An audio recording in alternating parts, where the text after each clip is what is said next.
So, Mark, talk to me about compressed to null coalescing operation.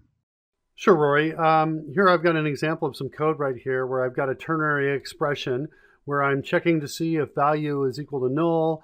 And if it is, then I'm going to return the default value, whatever that is. It's a string in this case.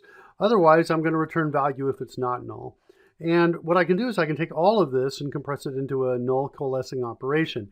In fact, you can see that there's a code issue here. If I hover the mouse over this code issue, you can see it says null coalescing operation can be used.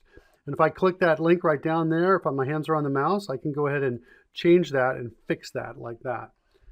If I undo it, I can also do this with my hands off the mouse, my hands on the keyboard, just by putting my caret anywhere inside this expression here, hitting the CodeRush key and choosing compressed to null coalescing operation, like that. Excellent. Okay, so does that work with any other kind of expression? Well, I have, like if you're talking about something like this down here, I have right down here underneath it, I've essentially the opposite, the inversion of this. And I just wanted to show that CodeRush is understanding the logic of this, right? What's going on, the logic of the code, I mean. Right here I have a comparison that says, hey, if value is not equal to null, then return value. Otherwise, return default value.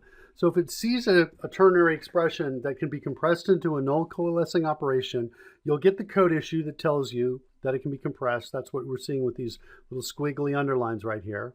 And you can either use the code issue to fix it, or you can just hit the CodeRush key and choose compressed to null coalescing operation. Excellent.